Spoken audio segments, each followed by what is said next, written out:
Today's topic is rebuilding your inner voice. The theme is healing begins when you speak gentle to yourself. So I'm going to teach you how to speak to yourself in a way that God will speak to you, not the way your mom and them speak to you, because the way your mom and them spoke to you, that's why you need healing now. Okay? So let's go ahead and get started. So day 3, rebuilding your inner voice. Now, with the RPI, I told you what the RPI was. Thank you for the like, shares, and follow. Continue to follow, share it out so you guys can help others heal. Now, the RPI, I just told you, was the acknowledge, release, empowerment. Acknowledge, release, practice, empowerment, and then inner exploration and empowerment. I couldn't get that out.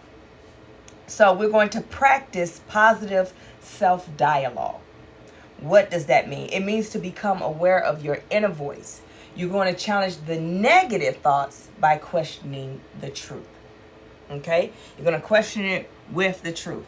So, here's some things that I wrote down. I had to make my notes. I'm sorry, guys. This is the teacher manual. Don't be all in my business. So, we're going to practice self-dialogue using techniques such as journaling, which that's what I teach you. Mirror work, meaning you confronting yourself, because you have to remember the whole journey is about you.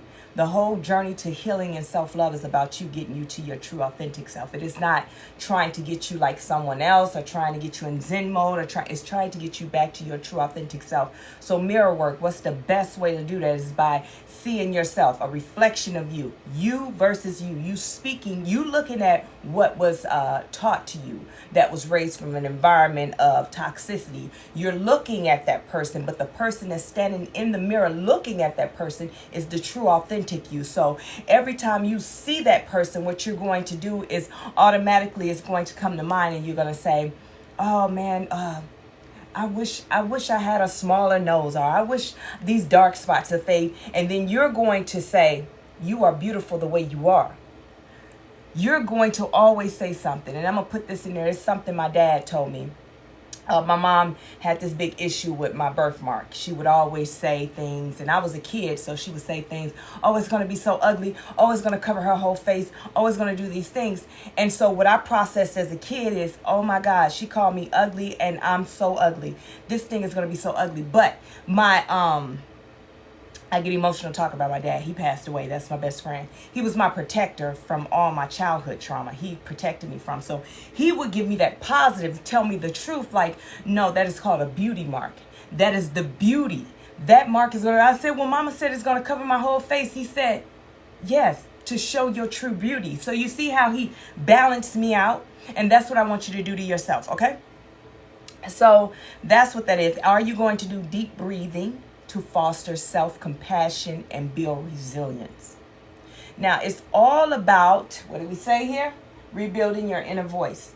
We're going to change everything that you once knew, everything that was once taught to you of you have to speak it. We're going to jump straight into, after we talked about RPI, which I told you guys what RPI was become aware of your inner voice.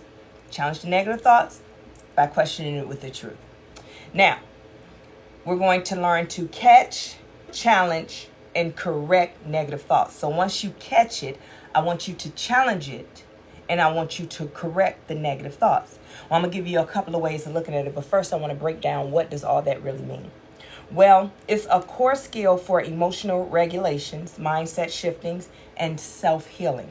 That's what catch, challenge, and corrective negative thoughts mean. It is just a core skill for emotional regulation, and that's what I teach you how to self-regulate, right? So one of the things that you can go about is recognizing the negative thought. That's the most important thing. We have to recognize the negative thought. Awareness is the first step. Most negative thoughts run on autopilot, so it's just automatic. It's just because it became your identity. So it's just automatic. You just, soon as you see yourself in the mirror, you just automatically, it just goes. And it ties back to childhood, but we're going to talk about that in the next section. Okay? So thoughts are not facts, and that's what I need you guys to understand. Thoughts are not facts. Thoughts are the figment of your imagination. The thoughts are whatever you create in your mind, whatever someone told you, whatever environment you grew up in. That's where those thoughts are built up at. but it's not facts. You ever hear people, they always want to give their opinion on something, or they, as I always say, they want to keep it real and they just jump in your business. Nobody asked you. Or they'll come under your comments and say something nobody asked them, or come into whatever you got going on and nobody asked them, right? Because it's what they think is their opinion, and then they try and force facts on you. Remember, your opinion is just that. It's a thought and what you feel, but it is not facts. So I need you to learn how to take what someone else say, ball it up, because it's not a fact. They're not you. That's their opinion on you. And most times people put their opinion, project their own feelings onto you because they hate themselves. They don't like the way they look. They don't like the way they look, feel, or whatever it is. But you have to remember that their thoughts and opinion does not create who you are. So you have to kill your own thoughts, negative thoughts, so you can become the best version of you, so you can see yourself the way God sees you. Thank y'all for the likes. Thank y'all for the shares. I ask that you guys continue to follow. Let's rock. Here we go. Oh, that's a good way of saying it, Keizo. Good job. Well, I said good job, but thanks. So let's get back into it. So thoughts are not facts. The brain will often create stories based on what? Fear, past trauma, and old programming. Let me give you an example of old programming and getting into a new program. So when I was in the military, going into basic training, what happened is they had to deprogram me. This one is really good. They had to deprogram me to program me to who I was to become, which is a soldier and eventually a leader, right? So I had to learn everything all over. How I do things, even from how you take showers. I'm not saying the way you wash yourself, but the time spent in the shower. Every moment and every time is accounted for. Every minute is accounted for. So we couldn't have the luxuries like we used to. We could sit in the shower for the 30 minutes, 20 minutes, 15 minutes, however long y'all sit in the showers. No, you need to get in there. Let's go. You need to eat. Let's go. There is no more enjoying eating. There's no more of that. Everything is with a purpose, on purpose. So when I got out of the military, guess what I got to do now? Deprogram myself from being a soldier to, that's right, it is free therapy. Oh, for the ones that just joined, this is the Trinity of Fitness Boot Camp. So come on in. Once you come into my live or follow me anywhere, you are automatically enrolled. And this is where I teach you how to heal and self-regulate for free. So once I got out of the military, I had to deprogram from being a soldier to a civilian. Now, and let me explain something to you. It took a long time for that. And the reason why it took a long time for that, because when I got out, I stayed around a military installation, right? And in that military installation, same rules apply. Everybody's on the same frequency. Everybody's doing the same thing still. So I didn't have to deprogram. It wasn't until I moved to Tennessee that I realized that, okay, I'm not around Memphis. Excuse me. That's where I moved to Memphis and quickly got out of there. However, let's get back on topic. But what I realized is that I was not a true civilian. I was a civilian. I was a soldier in civilian clothes all this time. So now I have to deprogram from being a soldier to a straight civilian. That was the worst thing ever, coming to my first place since I've been out of the military. And I had been at a place, been out of the military maybe 12, 15 years. And this is my first place. Since I was 19 years old, I've been in the military. Now I'm like 38 years old. And this is the first place I've been where there is no military, there's no nothing. And everybody operates on their own time. I had to deprogram myself. And I had to deprogram myself from all the, I had PTSD. The whole thing of everybody's coming for me, or, or don't run over a bag in the street because, Iraq, that type stuff, those type things. I had to deprogram from everything, but I had to go to therapy and all that.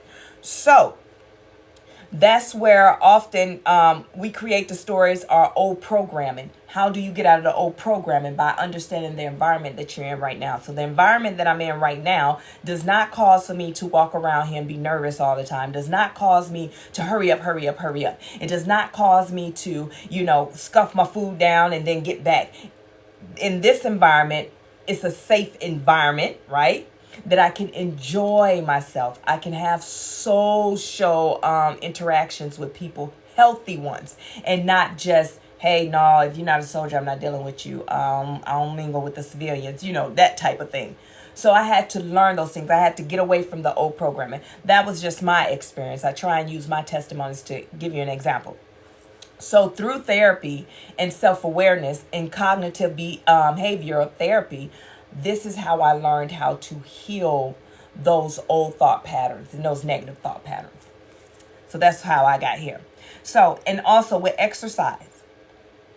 Here's the exercise I want to give you guys. I want you to pause. In the middle of any time that you're going through conflict or whatever, I want you to pause. And notice the thought without labeling them, without labeling yourself. Okay? I want you to pause, notice the thought without labeling yourself. Here's an example. I'm wrong, ... I'm dramatic, ... Immediately when you go into the woe it's me, you automatically start labeling yourself and make that opinion a fact. And it's not a fact. You make those negative self-thoughts a fact. You make whatever you think a fact, and then that becomes your identity. That becomes your DNA. You put your print on it. We're going to talk about that in another session. So, overall goal is not to stop the thought, but to observe it. And that's what I teach you in meditation. In meditation, a lot of people quit meditation because they're like, well, I don't know. In meditation, a lot of people quit meditation because they're like, well, I don't know. I just start thinking about everything else. It's not working. But how do you know if it's working if you don't know what meditation is all about? A lot of people think meditation is just going to clear your mind. You're going to be floating like on TV shows and different things like that. I'll have it on YouTube. Go to my YouTube. It's Chat with Coach Nye. I upload all the videos. Every day I'm going to upload it there. It won't be right away because it's just me editing and putting them up there. But don't worry about it. Do what you need to do. Okay? Thanks, Keizo, for your support. So, where was I? Oh, meditation, they think that it's just something that they see on TV that you're going to tap into a whole nother conscious state and you're going to float in this, that, and the third. Well, it will happen, but you have to learn how to get there. And the only way you can get there is getting rid of the negative self-talk and the negative things that you think of yourselves and the control of how a situation should be. So with the meditation, your mind will shift. You're going to start off focusing on something, and then your mind is going to shift. That's okay. The whole goal of it is to recenter it. So, do not stop the thought, but I want you to observe it. When you observe that, okay, I went from focusing on having a clear mindset and being calm to now I'm in Target grocery shopping. I mean, getting household goods. Now I'm worrying about, how long the line's going to be. And, I got to take this boy to basketball practice. You know what I mean? And that's fine. That's fine. Because that's what's going on in your life. But I want you to recenter. Because you can put that into play. Now that you have a clear mind, now let's work on, okay, you said, dang, I got to take that boy to basketball practice. Why did that frustrate you? Why did they give you a focus on that? Because it's the traffic. I don't feel like I just got off work. I want to relax. I want to do all these things. Now we're going to create healthy boundaries for those things. So it won't be That's what the meditation is for. Okay? So now I want you to think of a moment this week. Think of a moment this week when your mind suddenly shifted. What was your thought behind that feeling? So this week when your mind shifted, what was your thought behind it? What was you feeling? That's what I want you to think about, right? So the examples of thoughts to catch, when you want to catch your thoughts, is when you start with I always mess things up. No one really cares about me. I'm not good enough. Something bad is going to happen. I want you to catch it, but I want you to reflect on it. It's just too dark. I'm sorry, guys. Let me get some more light. I want you to catch those thoughts, and I want you to combat it with the right thoughts. Meaning that I always mess things up. Now I want you to say, I make mistakes, so do everyone else. No one really cares about me. People do care about me. I have to learn how to accept them the way that they care about me. Right? Learn your boundaries. Because sometimes you think love is, oh, if they're not buying me gifts, they don't love me. Well, but the way that they show love is by hugs or checking in or, you know, I don't know, whichever way. But you need to understand that everything is not the way that you see it. Change the way that you control things. So now, and also I got another one. And then another one. They didn't respond. Maybe they mad at me. The reason why I use this example, because, baby, I'm from a different era. I don't care anything about a text message. If you don't respond, you do respond. I don't care nothing about if you like my stuff, share my stuff. That's just me. I'm in a different era from everybody else. However, this is a real thing. So you text someone and they don't respond, and you immediately go into, maybe they mad at me. Well, I want you to speak truth into that. They didn't respond. Maybe they're busy. Right? Because you immediately gave yourself something different. But we're going to talk about this, how that negative talk then turns into secondary. And secondary causes a whole direction. Baby, your destiny, you change your destiny. And then you probably end up in jail and everywhere else. Right? That's right, Pastor T.L. Wilson. Welcome. I like interacting with you guys. So if I'm not speaking to you, go ahead and interact with each other. So Trinity. The Trinity, as I told you, the Trinity is your spiritual, mental, and your physical. That's what I teach, right? Teach you how to balance your wholeness. Your Trinity, your fitness, and your spiritual. So the spiritual piece, I want you to speak scripture over yourself. Get your Bible, open your Bible, find you some scriptures. Not the same old scriptures that they tell you. Look at Psalms 23. Look at Psalms 91. Thank you so much for that. I want you to go in there and find different scriptures. Go to the back of the book, right? And you say it's something about healing. Find it, and it's going to give you different scriptures so you can put to it.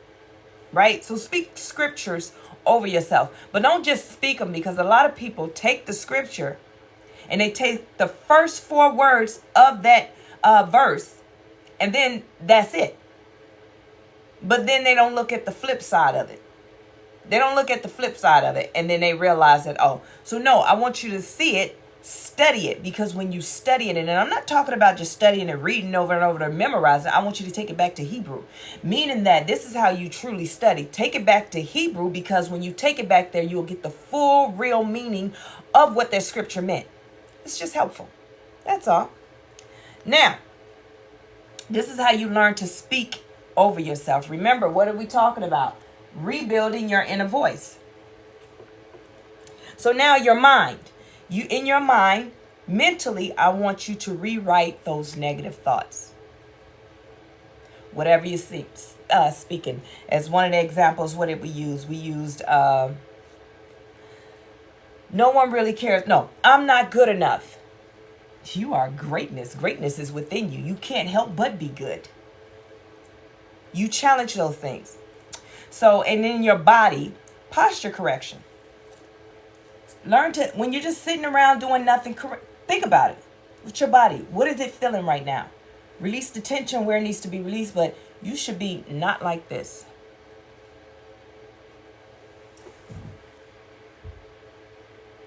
No. Ladies, sit up. Because what does this show? A lot of people that have low self-esteem, this is what they say when they see that. When they see you doing this. Oh, she thinks she better than. Oh, she thinks she this. Oh, now she got her chest out. Oh, she's arrogant. Oh, she's this. No, you're just confident in you. You're not worrying about what everybody else thinks. So you're correcting you, because this shows confidence. To others, it shows the negative self-talk, because that's the environment they're in. I'm teaching you how to heal yourself. This is how you become the best version of yourself, by correcting your posture, understanding that greatness is within you. You speak a thing and it becomes a thing. Do you understand? You declare a thing. I declare and decree a thing. I don't do affirmations. We'll talk about that later. I'm not sitting here trying to convince myself that I'm something. I know that I am. I'm not worrying about what the world thinks. I know greatness is within me. I am great. God bless me. God created me. If he is I am, then I am her. So watch out. What you doing? Gentlemen, men, same thing for you. Why you sitting there? Because you look cool in the trend, like, yeah. No. You look like you don't want more out of life other than, yeah. Sit up. Know who you are. I didn't say you had to go put on a quarter zip. I didn't say you had to go do all these different things. See, you're doing what society told you to do. And putting on a quarter zip, I love this trend. Please keep it going. But however, you're trying to fit into society. I need you to fit into what you're supposed to be, who God created you to be. You're a leader. I don't want a leader that's just like, man, don't worry about it. All those leaders that I was in the military that just always wanted to be cool with the soldiers and this, that. Guess what? Those were the ones that were E5s forever and a day until they changed the regulation and said, listen, ain't no more almost retiring as no E5, baby. No, Ain't no more, you been in here 19 years and you about to retire as the E6. You barely made E6. You barely made it across the threshold. You stayed at E4 for forever. I don't want those type. What I want is somebody that's going to develop me to become a leader, not a follower. You can never become a leader under somebody. They're not going to develop you to be a leader if they're not confident in themselves. For me here, I teach you how to become the best version of you, how to heal, how to pour into yourself. I teach you these things because as a leader, I'm developing you to be a leader within your purpose. In order to do that, I have to lead by example. So no, sit up, stand up. You don't have to shine yourself because everybody else. Give you an example. My son, oh my baby, my oldest son, he's such a good kid. He is really a good kid, really.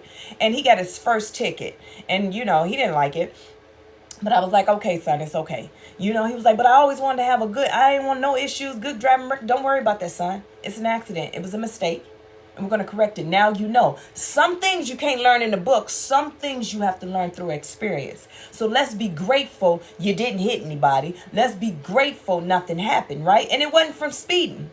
But when we went to court and I'm telling him you're going to put on clothes to go to court, he like, because he wanted to wear his hoodie. Of course he wanted to wear his black hoodie. Of course he wanted to wear his black jeans and his J's that's black and yellow because his hoodie black and yellow. Of course that's what he want to wear. But as a leader, as his mother, son, you're not going to look like everybody else. We're going to go get you some slacks, right? Some dress pants. We're going to get you a top. Now, I'm not going to put you as if you going to church, but I'm going to put you in that casual business. I like that, right? And even though he's 18, he looking at me, Mama, I don't want to, shut up, son.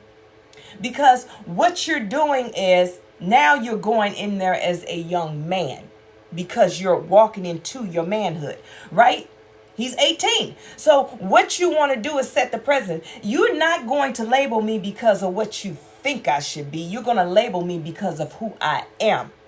And so when he got up there, they said, immediately, it wasn't everybody else. They had on their J's, they had on their hoodies. Everybody else was in there. But immediately when they got to them, they said, okay, and they start judging them. And then they start giving them fines off of what they look like because they feel like. But when they got to my son, it kind of confused them. This is how you confuse the devil, because here's the devil. I thought I knew you. I thought on this paperwork it said that you was a 18-year-old, but what my physical eyes read was that you are a YN that's out here driving reckless and that you barely making it, and therefore you need to be off the street. That's what they physical eyes wrote. But what they spiritual eyes seen was my son is a young man. He's raised well. He just ain't out here doing what he want to do. He made a mistake. And guess what? They asked him, they said, young man, how old are you? See, the tone changed when they talked to my son. And guess where I was at? Because he 18, I can't be up there with him. I'm in the bench. I'm back there with everybody else, but I'm feeling like a proud mama. Baby, when I sat there, now, if they would have did anything else, baby, I probably would have fell out. But I'm sitting there in confidence knowing that my son, because he knows how to speak. Before we went in there, I said, son, you are a man. You look him in the eye and you speak up and you make sure they hear you. Do you understand me? And that's what he did. And they was like, okay, he was respected as soon as he stood up. As soon as he walked up there, he immediately got respect because he was confident in who he was. And plus, he got his mama. I'm a leader, so I'm going to develop another leader. But listen, let's go ahead and get started, okay? So that's one of the ones I need you to understand. Your body posture is everything. It builds confidence. Now, here's what we have. I want you guys, get your notebooks because y'all about to do some writing. So I want to ask you guys, how our inner voice becomes our identity, right? When we're rebuilding our voice, how does that become our identity? Now, that inner voice, I always tell you, that loud inner voice that's within you, that is that childlike, that child trauma. That's the childlike in you. Your inner child in you is always speaking loud. No, we don't want that. That's too good to be true. Run. Someone being kind. They got to catch. The man want to buy you flowers, open your door, put you in the car, take you on a date. Guess what you say? What are red flags? Because you grew up in an environment that's what that was. However, how do you change your inner voice and it not become your identity is by treating it like data. That's what we've been talking about the last 2 days. Your emotions and your thoughts treat it like data. What does that mean, Coach Nye? Data mean that it never stays the same. Data comes in, goes out. Input, output. It has a file that it needs to go to. It's always flushed out. It is not a sitting pool. And if it is a sitting pool, that means in the moment that it needs to sit there. If data cannot be discarded for 30 days, then guess what? But after 30 days, it's discarded. So the same way with your emotions and your thoughts. Whatever it is in that moment, process it in that moment and then redirect it, get it up off you, because then it becomes your identity when you don't face it. And that's what I'm teaching you, how to self-regulate. If you don't face it and challenge it, it becomes your identity. So we're changing that, okay? Y'all feel me?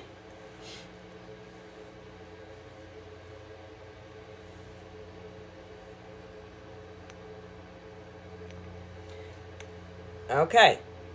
Key, I'm gonna let you have that one, okay? Because I whatever you want them to like, I'm hoping it's helping you get paid on your page, but we won't be coming over here promoting your stuff. We over here to learn. You better go get a notebook. You better lay low. Go get your notebook and come on in.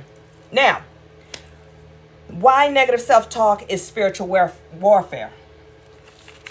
Okay. This is how you combine the spiritual. Everything that you have, you balance it off. The Trinity, the Trinity of fitness, which is your spiritual, mental, and your physical. So why negative self-talk is spiritual warfare? Let's talk about it.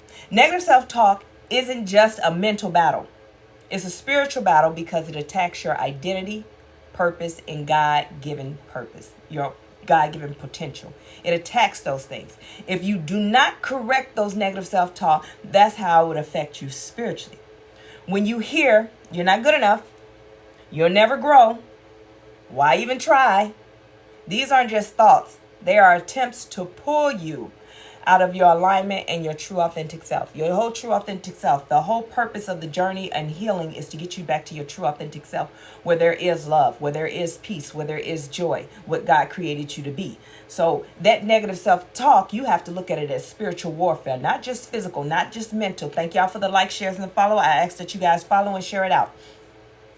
And for the ones that just joined, welcome to Trinity of Fitness Bootcamp. I'm your instructor, Coach Nye, and today's topic is rebuilding your inner voice. We are healing. I'm teaching you how to self-regulate. Let's go. Free training. Let's go. So when you hear those things, it is pulling you out of alignment of your true authentic self and what your purpose is. Now, your spirit knows your worth. Always remember that. Your spirit knows your worth. But that negative self-talk, it tries to convince you otherwise. So let's look at standing in the mirror, right? The person that's in the mirror, let's use it this way. The person that's in the mirror, the reflection that's in the mirror is your true authentic self. You that's speaking to your reflection is what the world created, the product of your environment, right? Is what the world said, this is who you are. You're the judge, you're the low self-esteem, you're all these different things, right? And what your negative self-talk is trying to tell that person in the mirror, you don't look good. Because the reflection that's in the mirror is true to itself. It's its true authentic self. It's the true reflection of who you are. It is your true authentic self. However, you are pointing out everything that's wrong on that person, which is you, your true authentic self. And so that's how it becomes the spiritual warfare, right? I want you to look at it like this. I am teaching. Listen, this is Trinity of Fitness Bootcamp. Welcome in. If you see one of my videos or come into my lives, you are automatically enrolled in the Trinity of Fitness Bootcamp. Today, we are working on rebuilding your inner voice. This is a 31-day healing and self-love program that I created, and I'm teaching you guys how to self-regulate, self-heal, and discover self-awareness. So, I love you more, 99RR. So that thing, your spirit knows your worth, and we said negative self-talk to convince you otherwise. Now, negative voices, right, tries to stop you. Your negative voice will try and stop you, but spirit tries to guide you. Now, if your negative self-talk is trying to stop you from doing a thing, your spirit is trying to tell you and guide you. It's the tug of war. That's what it is. It's the tug of war, and it's a spiritual warfare in the mind. That's what it is. That's where the enemy plays at. A lot of people think that the enemy is just everywhere. Sometimes, listen, let me tell you how good the enemy is. He have you thinking that he's attacking you, and he's not attacking you. It's you attacking you. It's just you and all your personality sitting up there having a congregation fighting against what God told you were, your true authentic self. It's just you playing mind games with yourself. It's you versus you. That is the purpose of the healing journey, is to get you back to your true authentic self. So once you get that, here's an example of it. So the negative voice says, stay where you are. Thank you so much. Hey, Naisha Nicole, welcome in. Stay where you are, right? Don't apply for that job. Don't do that. You better not move. If you move, then, we don't know what's going to happen. It's safer here. It's more safe. You got family here. They can help you with your kid. They got to hit them with the Nikki. But the spirit says, step into what God has prepared for you. That's what the spirit said. Step into what God has prepared for you. Now, what you going to listen to? I'm going to tell you this. God ain't never wrong. God's direction is never wrong. It's just uncomfortable because you never seen it before. It's just different from what you ever seen. You never been there before. Anytime that you step into anything that God create for you is different. It's brand new. Do you understand? When God create a path for you or a way out of something, it's something new. So therefore you become afraid, and then you allow fear to control your actions. But if you decide to trust and lean on God, then you understand that, okay, I've never been here before. This is new. So nobody has been through it this way before. I don't care if somebody else had the same similar issue. They have not walked the path that God is sending you through, because your path is for your purpose. It's different. It's different. So your purpose is different from somebody else's purpose. Okay?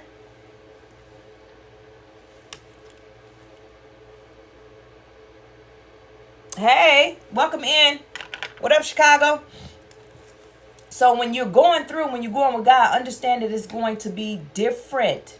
It's going to feel different. You're not going to be able to lean on somebody and ask them, hey, you think I should do this? Because they don't have the answers, because it's of God. They don't know. They never been there, just like you haven't been there. So you get to create what your next step look like. God is giving you creative control over your life. He's going to put you on your path, and you got creative control. What you going to do? You worrying about, oh my God, I'm scared. What you going in where God is with fear? You can't go where God is with fear, because it's your purpose. You were born with purpose, on purpose. So now he got you in purpose. So go ahead and create it. You can't go wrong, because on your path, you're going to get to your destiny. You can make it as colorful as you want. You can make it as dull as you want. You can make it whatever. But as long as you're in alignment, you're going to get to the final destination. Okay, so just remember that. Just remember that when you're going through and you accept what God has prepared for you. Don't worry about nothing else. Stop worrying about everybody else, and you just worry about you and your purpose. Now, we're going to replacing condemnation with compassion. Okay. How do you do that? How do you replace it with compassion? You practice empathy. Practicing empathy, listening to understand. And stop judging people. No judgment. And then you focus on what? What do you focus on? Oneself. You only focus on you.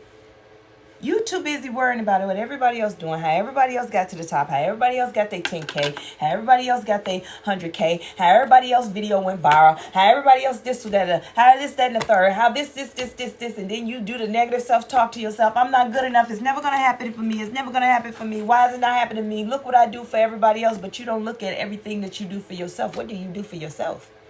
You don't do anything for yourself. You do everything for everybody else, meaning that you all in their business. You trying to be a trend off of somebody else's stuff. You trying to get a trending video by using somebody else's idea. You trying to be educated and create a business that shows that you are the best, whatever it is that you promoting off of somebody else's idea. That's why it's not working out for you. Get in your own alignment. Focus on yourself. Stop focusing on everybody else. I promise you, the world will be much better if everyone learned how to focus on themselves. I'm trying to tell you. So here's your homework. You got your notebook? I want you to rewrite 5 negative beliefs into empowering truth.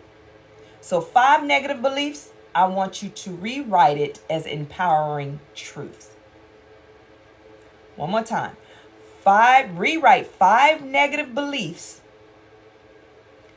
into empowering truth. And then I want you to journal, what harmful things have I believed about myself? Now, when you're journaling, don't just journal and I don't want you to, listen, when you're journaling, I don't want you to sit and think hard. I don't want you to just be thinking like, no, let your pen flow. If it don't make sense, so what? You'll read it later. It's not for you in the moment. It's for you to come back to. When you journal, it's not for you in the moment. It's for you to come back to. So don't worry about it. Just flow. Whatever come to mind, write it out. I don't care. Do not control what you think and what you say. What you think and what you say. This is how this goes. I feel like people just mistreat me because of the way I look. Right? That's what you're thinking. But what you write is, people just mistreat me. Or you'll come up with, I don't know why people mistreat me. Or you'll say, sometimes I believe that that's just what I want you to write exactly what you thought, because there's a reason to it. Because when you go back to it, it's for you to challenge yourself with the truth. Because as you grow, you go back to it. And regardless if it made sense now, I want you to look at your writing from then and look at your writing now. Because when I go back to some of my old journals, it is just slant writing, just going. And then now I'm clearly right and it makes sense and the words are separated and it's so, it looks good. It looks better now. But when I go back to my old journal, what I see in that writing is I was really going through something. I was stressed out. I didn't even care. I just wanted to get it out my head and put it on paper. This is where I am, to see my growth. And then to read what I wrote. I didn't, this wasn't a complete sentence, but it reminds me of when I was writing it. Where was I when I was writing it? I was so broken.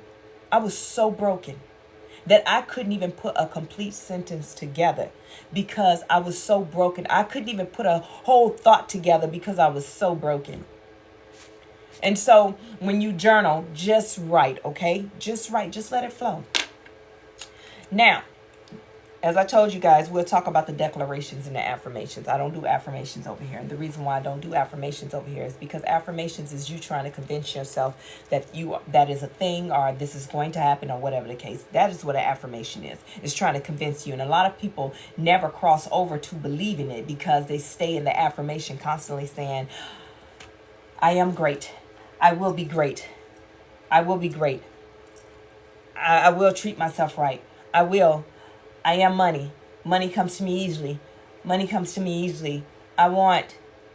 But they never believe that. They just keep saying it over and over. And it's like, okay, but when are you going to believe it? It's when you believe it, then it shall be so. So that's why I do declarations, because I don't have to believe anything. God said, if I ask, I can receive. So therefore, I speak it. And I speak it into existence. And I declare and decree a thing that it is so. And that is it. And that is all. Right? So your declaration is, I speak life over me. My words build me. I will be spoken to with kindness, love, and truth. My inner voice now aligns with God's vision for my life. So let's repeat this together, okay? I speak life over me. My words build me. I will be spoken to with kindness, love, and truth. My inner voice now aligns with God's vision for my life.